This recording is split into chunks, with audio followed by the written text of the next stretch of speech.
নমস্কার বন্ধুরা, আজ আমি চলে এসেছি আরেকটা রেসিপি নিয়ে। কী বানাচ্ছি বলো দেখি। আটা নিয়ে নিয়েছি। আমি আজকে বানাবো ছাতুর পরোটা, সেই জন্য আমি আটাটাকে মেখে নেব। আটা নিয়ে নিয়েছি, যে আটাতে আমরা রুটি করি সে আটাই। পরিমাণ মতো লবণ দিয়ে দিলাম আটাতে।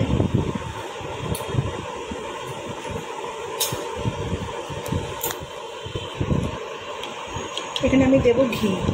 ঘিটা দিলে কিন্তু স্বাদটা খুব ভালো হয়। বড় চামচের 1 চামচ ঘি দেবো।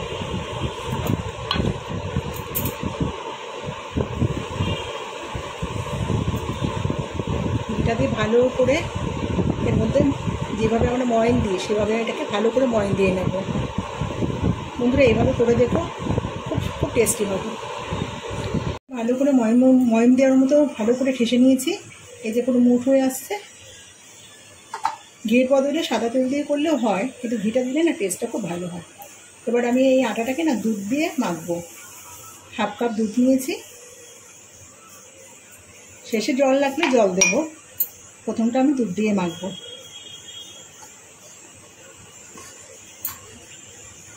আর এটা কিন্তু নরম মাখা হবে না, একটা শক্ত একটা ডো তৈরি হবে। অল্প অল্প করে দেবো, একবারে দেবো না। জল দেবো।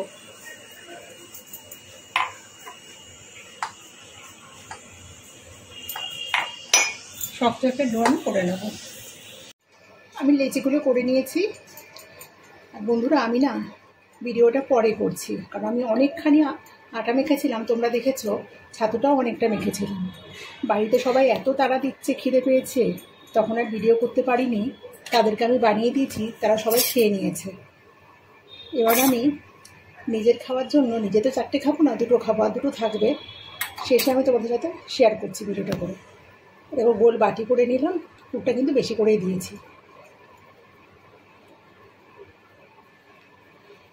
মুখটাকে ভালো করে পেঁচিয়ে নিয়ে আটকে দিলাম। আরেকটাও দেখিয়ে দিচ্ছি।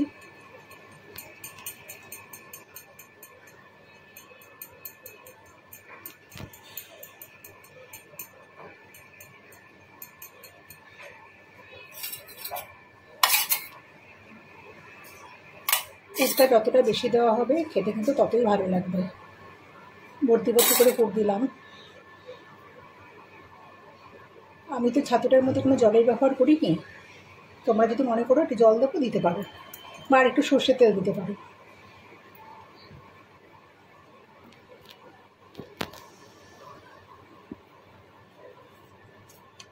এবার কড়াইতে, ননস্টিক কড়াইয়ের মধ্যে আমি ভাজবো। আগে 2টো ভেজে নিই, পরে আবার 2টো করবো। ভীষণ হালকা হাতে বেরোতে হবে, বেশি চাপ দেওয়া যাবে না, তাহলে কিন্তু ফেটে যাবে, সব বেরিয়ে যাবে। এদিকে আমি কড়াই বসিয়ে দিয়েছি।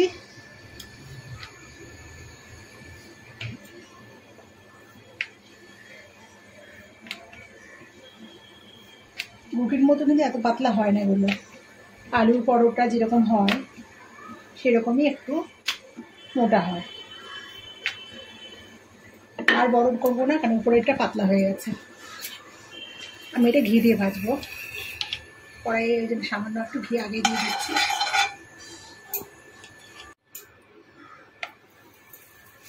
কতক্ষণ আরেকটা বেলে নিই।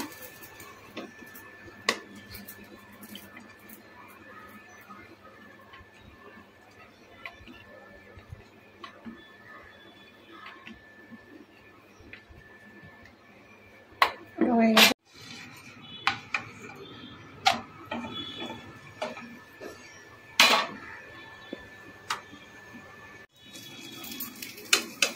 ঘি দিয়ে ভাজতে খেতে খুব ভালো লাগে, তাই আমি ঘি দিয়ে ভাজছি। সাদা তেল দিয়েও ভাজতে পারো, বা এমনি সেকেও খাওয়া যায়। গ্যাসটা আমি একদম কমিয়ে রেখেছিলাম, একটু বাড়িয়ে দিলাম। এই যে পুরো কিন্তু ফুলতে শুরু করেছে, পুরো ফুলছে। এই যে কিন্তু পুরো ফোলে, এই যে পুরো ফুলে গেছে। রুটির মতো হয়ে যায়, পুরো ফুলেছে, রুটির মতনই ফোলে।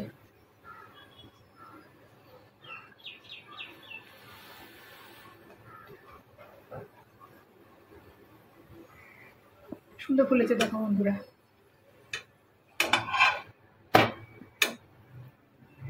একদম নরম তুলতুলে ফুলো ফুলো। আর আমি দুধ দিয়ে যেহেতু আটাটা মেখেছি, দেখো কত সুন্দর ফুলেছে। ভাজা হয়ে গেছে এটা, এভাবেই আমি বাকিগুলো ভাজবো। আমি এবার একটা চাটনি বানিয়ে নেবো। 1 মুঠো ধনেপাতা নিয়েছি। এখন তো ধনেপাতার খুব আকার, তাই ডাঁটি সমেত আমি কুচির মধ্যে দিয়ে দেবো। চিচিঙ্গা একটু করে কেটে দেবো, যাতে দুবার না ঘোরাতে হয়। 1 কোয়া রসুন, একটা কাঁচা লঙ্কা, 1 মুঠো ধনেপাতা,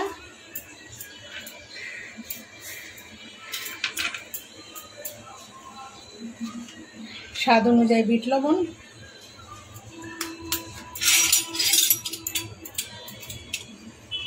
পাতি লেবুর রস। কোনো জলের ব্যবহার করবো না, এটাকে বেটে নেব। ছাতুর পরোটা আমার রেডি। পরোটা ঠিক না, পুরি টাইপের হয়েছে। আমি পরোটার মতো অত বড় বড় করিনি, ছোটো ছোটো লেচি নিয়েছি যেখানে। আর আমি চাটনিটা তো তোমাকে শেয়ার করলামই কীভাবে বানালাম। এটা কিন্তু খেতে দুর্দান্ত লাগে। ব্রেকফাস্ট করো, সন্ধ্যাবেলা টিফিনে বলো, আর ভীষণ হেলদি খাবার। রেসিপিটা কেমন লাগলে অবশ্যই কমেন্টে জানাবে। রেসিপিটা ভালো লেগে থাকলে একটা লাইক দেবে। যে সমস্ত নতুন বন্ধুরা আমার চ্যানেলটাকে আপনি সাবস্ক্রাইব করবেন, তারা অবশ্যই চ্যানেলটাকে সাবস্ক্রাইব করবেন।